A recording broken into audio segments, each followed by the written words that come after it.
truest measure of the humanity of a society is the care it gives its members who are in distress. Most of the city is closing up by 11, but the emergency ward of a general hospital has no closing time. It waits to receive all those in sudden pain. A man has been struck down with an epileptic seizure.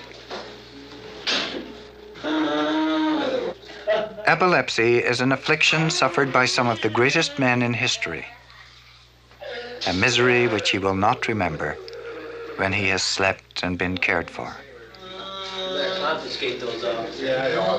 The staff of an emergency ward almost every day sees things most people run across only a few times in the course of their lives and usually shrink from.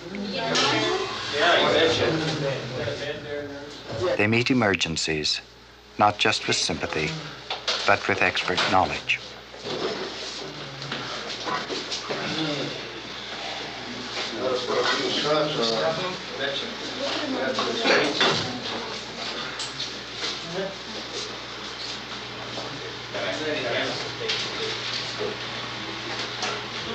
Was the pain the reason why he was screaming like that? No, the pain is part of the seizure, and it's a discharge in the brain itself, and not actually peripheral pain, but pain perceived in the brain without pain locally, if you understand what I mean. That is, he was having pain, but it was all in his head. He was actually having pain. It's in his head and not in his abdomen as he felt it. Sorry, I'm late. Saturday, 11:30 p.m. The night shift comes on duty. A night that will last till 7:30 in the morning. In the emergency ward, the size of the staff, the amount of equipment, the range of drugs needed are based solidly on statistics. They know that in a given period, they will have to treat a certain number of victims of traffic accidents, burns, attempted suicides, and they know from experience that Friday and Saturday nights are going to be their busiest. Brawls in taverns, fights, more people on the streets, and more people, therefore, to patch up.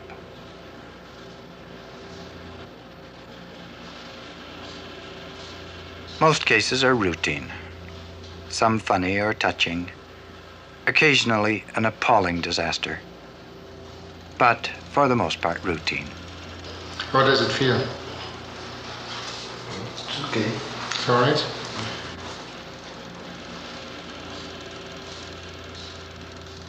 The doctors working in the ward generally are interns. Every graduated doctor has to do his stint in emergency, for here, in short order, you'll be faced with a huge variety of cases. A woman painting her living room slips and crashes through a window.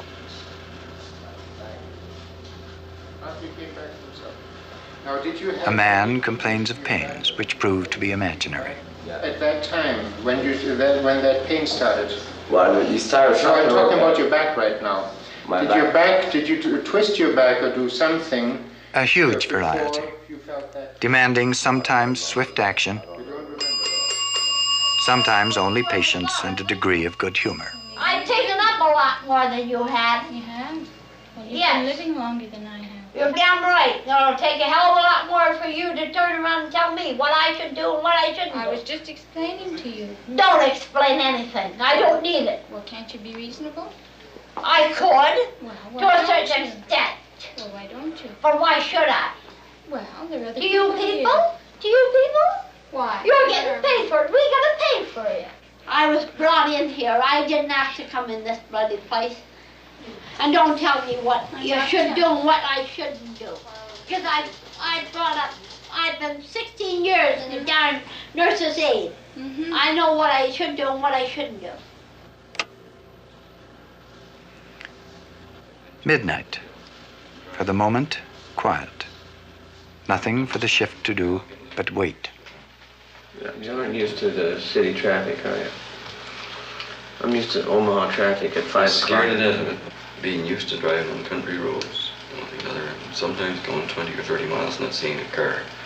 And then came in on that Sherbrooke Street traffic with cars, you know, all going the same way, about 4 or 5 lanes or something, all going the same way. I was scared to death when I got up at the hospital here. I went to park out front here. The guy yells, "Hey, you can't park there." You know, there was a taxi place.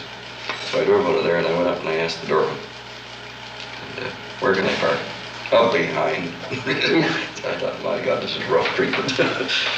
So I went up there and I just stopped and sat and smoked a cigarette.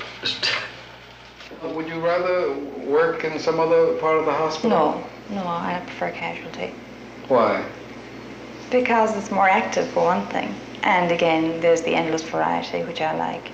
I find it much more stimulating. There's no routine. There's no such thing as a routine here. Do you find yourself sort of wondering who's going to come in next? No, because it never worries you who is going to come in next.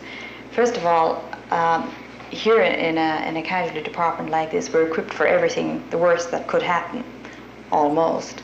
And second of all, you just haven't got time. While you're dealing with Mr. Brown or Mrs. Smith here, you're certainly not going to wonder if someone else, another Mr. Brown or Mrs. Smith, is going to come in. Do you enjoy working with the new interns who come through here in training? Oh yes. The new ones are so enthusiastic. It's a wonderful experience to them. It's their first time out and first time they prescribe, really officially prescribe treatments and do things for themselves. And in many instances, it's the first time I have to go. Oh, fine. Excuse me. The police brought a girl in. She is in a state of hysteria and claims she has been molested by some men.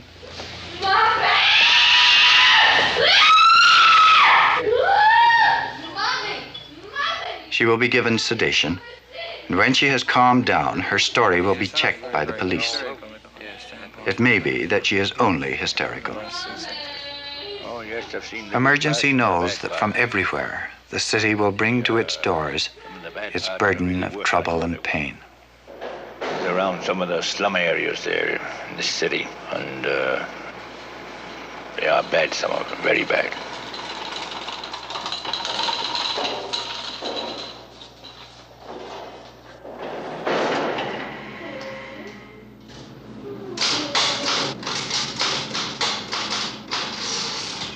Dr. Brander, Dr. Brander.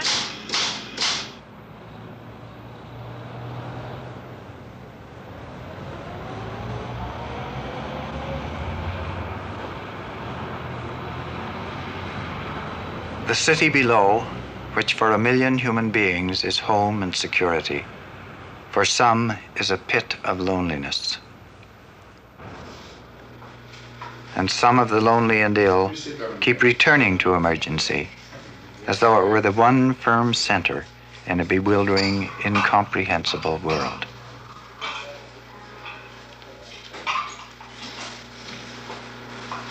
Mrs. Greaves, what brings you tonight? What's your trouble? I had 18 fits yesterday. You had 18 fits? In the Montreal General. Here's the paper. Well, that's where you're now, in the Montreal General. Where? Don't you know that you're here in the Montreal General? They said they're gonna bring me here. Mm-hmm. Did you come by yourself? Yeah, because I got up, I took a bath, and I took the pills, and I couldn't sleep. You couldn't sleep? I couldn't sleep. Why could you not sleep? I don't know. I tried, but I can't sleep. Mrs. Lane, you are taking medicine, aren't you? Oh yeah. I have a few pills, but see, I had to come back Monday, and she should have gave me a great big bottle of white medicine there, doctor. She should, eh? Yeah, that white woman, no, that doctor woman, you know, the lady doctor there. She gave me a small bottle of medicine, doctor. Yes, well, we'll give you something for your headache. Yeah, because and also the give you head something to make you sleep tonight and tomorrow night. How did you get here tonight? Did you come in a taxi? No, they called the radio. I was waiting for the bus. Yeah, and I thought maybe I was gonna fall out, fall down there. So the police brought you in? The police brought me in.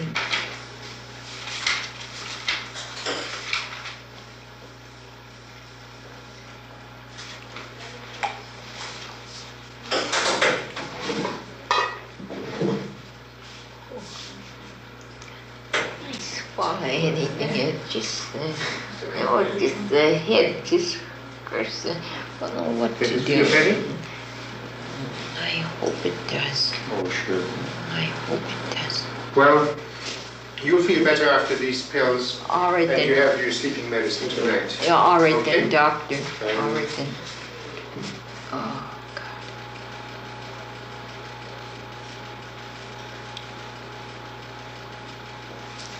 I see the time that I had about 22 fits at one time. I was just a little girl too, and it was just near Christmas time. Too much excitement, you know. And the doctor said it was too much excitement. Oh. That's from your husband. That's from his That's from desk. Calvin? Yeah, Calvin Lane. He's dead on the bottom of it. He's actually... William, I don't know. Where is he? I saw him the day yesterday. Where, is he got a place? No. No, he ain't got no place. No, no. So, It's warm enough for you? yeah, I guess it's too warm. So, William ain't got nothing, eh? Well, say you... Well, I don't think so. No, you... No, that's a report. That's a report. Well, you tell him that I'm sick and I want some money, some dough. Okay. Yeah, you tell him that. All set now? Yeah. Now you're a lucky person to have someone drive you home. Yeah, just a minute. Could you... Yeah, just 1 minute. Take your time. Yeah.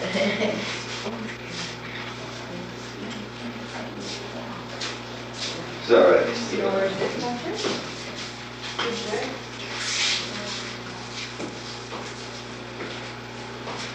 Busy day? Yes.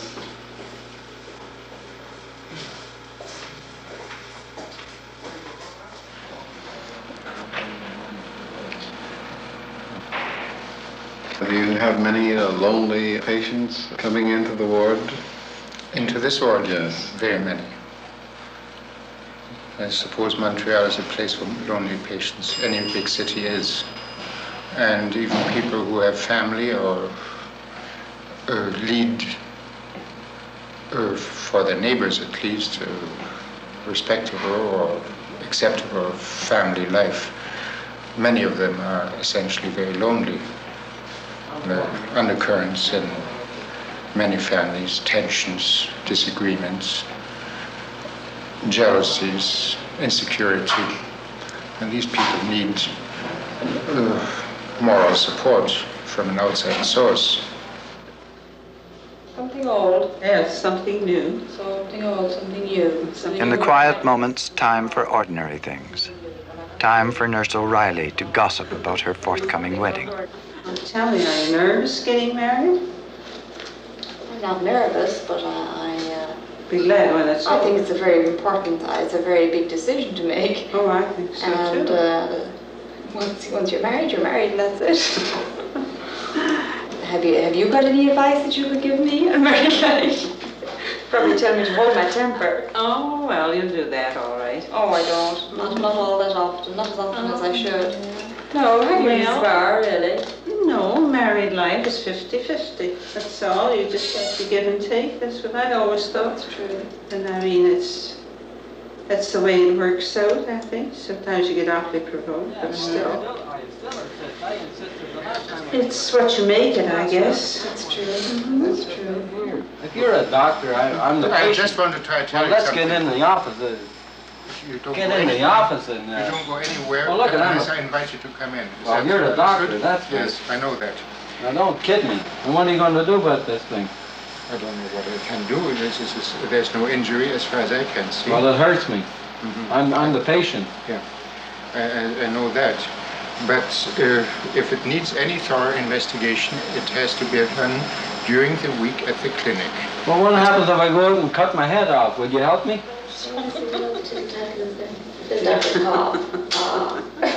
That's where it hurts, you see. No, that's it. Can I speak French to you?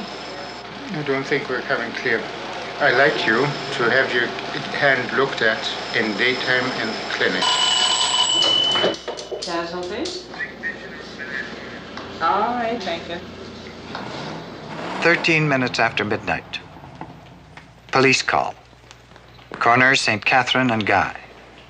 Accident. No details.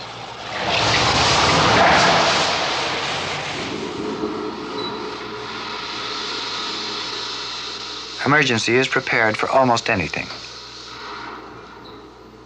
If it's critical, a resident surgeon can be summoned. All right, move back, please. Over on the sidewalk. The car was smashed trying to avoid a pedestrian. The driver was unhurt, the pedestrian moaning on the street. Come on, give us some room here. Okay. All right, come on, it's all over. Move along now. Before the intern arrives at an accident, he feels fear, for he cannot know what he will find. Give me something, because that bloody pain is killing me, boy, I'm telling you. That's no fun, boy, I'm telling you. Hey, just for the fun, put your hand there. Feel a bump? Right? Yes. Is there a bump there or not? Mm-hmm. Right? It's not very small. It's small, eh? Small. But did he ever whack me? No. See? That's where it hurts. Ooh! Ooh! Ooh! Don't see, it hurts when you do that. Yeah, well, relax it. Just relax it. Ooh! I was walking across on a green light. And he came around the corner about 45 miles an hour. And he must have seen me. He must have. That's all I remember. Aye! You see, it hurts like all here. See, from here, right here. Yeah, but before, when we picked you up, you said it hurt up here. Well, maybe I did. I don't know. No. Ooh! See, right there. See where you touched there? Yeah. From here down right here. Well, you see, I can't figure out how the hell he hit me. I noticed you've been in here several times by ambulance, eh? Yeah. Accidents on the street? Yeah, but not for the same thing, though. Well, it's not broken. Thank God for that. Not broken, because the bone's perfectly all right. Thank God for that. Can I go home? Yes. Dr. B.G. Thompson. 2 a.m. The orderlies wait, trade stories. Dr. Moore took one up on the elevator yesterday. He died on the elevator. The guy dropped dead right on the elevator. Who? Dr. Moore went to take a patient. I think he was going to take him to the second floor. He said, I put him on the elevator yesterday, Friday. He said he keeled right over on me. He was dead. What, the man was standing up, or was he? Yeah, he was standing up. And the doctor walked him to the elevator, went with him, and he keeled over. He dropped dead right there in the elevator with people on it. Well, I guess the fella says, you gotta go, that's it. What a life, eh? Oh, we had one here. He only worked 8 hours here. First day here. He went to punch out at 1 o'clock. To put the card in, and that was the end of him. He killed it. He's 54 years old, he died. He only worked 8 hours. He got a job here, and that was the end of him that night, didn't get out. Then we brought another one up one time from the basement, put him on the operating table. Took his jacket off, and that was the end of him. Thompson. Huh. Oh, yeah. One day here, there was 4 in here one day. a Chinaman. Walked right in the door. He dropped dead here, right here in the lobby. Another one, doctor, and everybody was around. Goodbye, I'll see you tomorrow. He got to the top of the steps, and that was the end of him. My friend went to shovel snow off the roof, and he died on the ladder, on the run.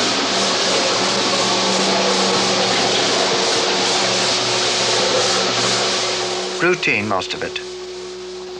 In a few hours now, the day will bring in a string of minor accidents and the workmen's compensation cases.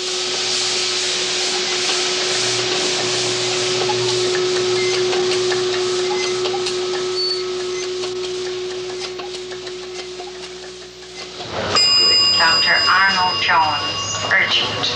Dr. Arnold Jones, urgent. But in an emergency ward, death is never very far away.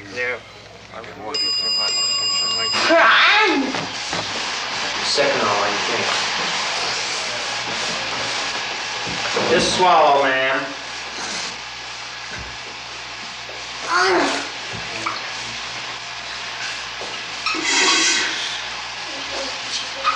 When did she take these, anybody know? Can we get her on? When did she take these, do you know? Just a few.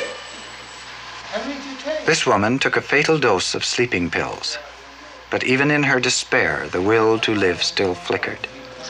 She called a friend and was rushed in. The treatment is to empty the stomach of what is left of the drug with a stomach pump. What happens when a person dies? It takes years of study and training to prepare a doctor to fight the battle of life and death, and to prepare him to lose that battle sometimes without losing his own courage and morale. I was feeling his pulse when it stopped. And his wife was holding onto his other hand, I remember. And of course I knew that was it. I went to get an injection to try to stimulate his heart. And by then he was going into failure of his breathing centers. You could just see the sort of color drain from his face, and you know, well, that was it. Anyway, and there was nothing to be done then.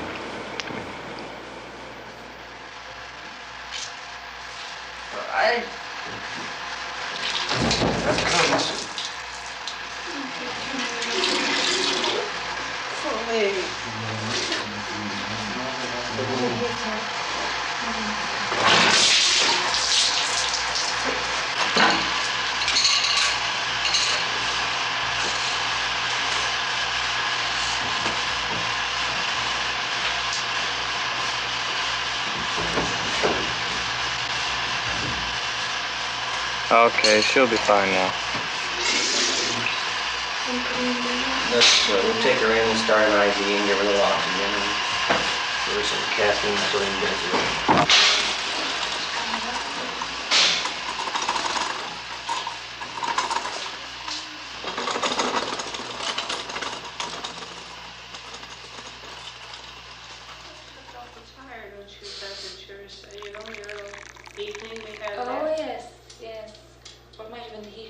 In medicine, as in war, the responsibility that the individual bears is sometimes so great that only people of stern stuff can stand up to it.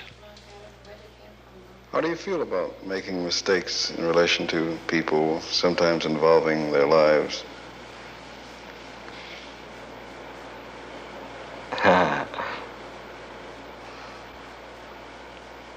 I don't know.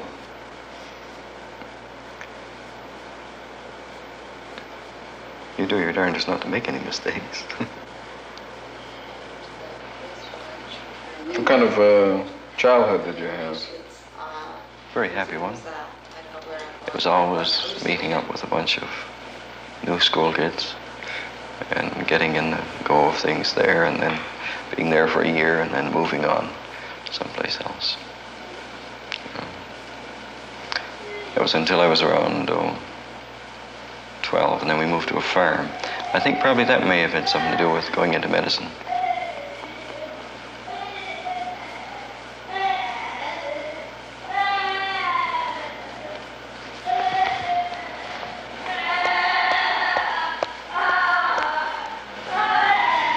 Is that someone that you should be seeing? No, I'm through now. That's that old lady.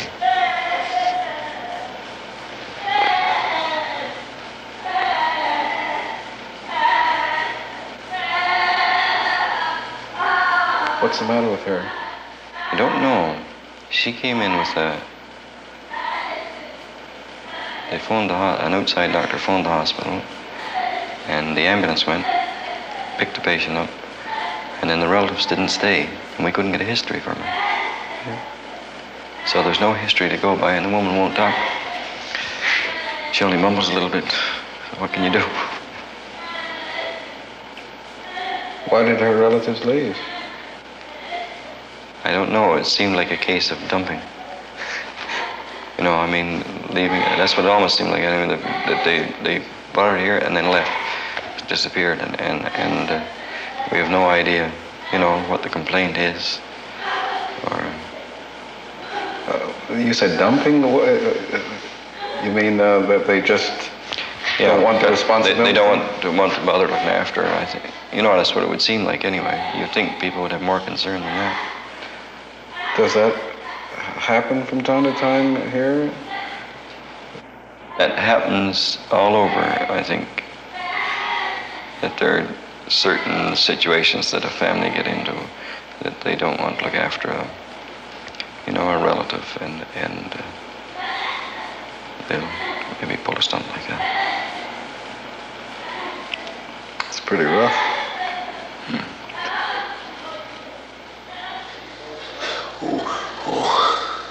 Have you heard anywhere else?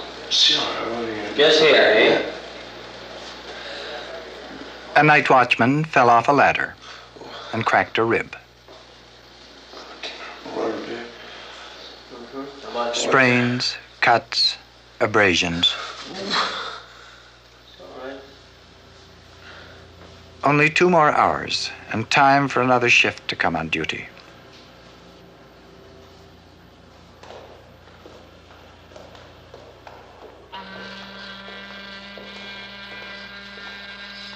And above the city, the hospital waits to bring hope and relief to the inevitable tide of pain the day will sweep in.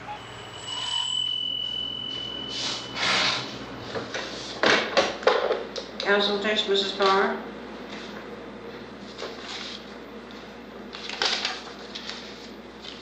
Oh, where is he? No, you have to call the police. University 12511. No, they have to send a call for it, for the ambulance. University 12511, you tell them, and then they'll call us and we send the ambulance.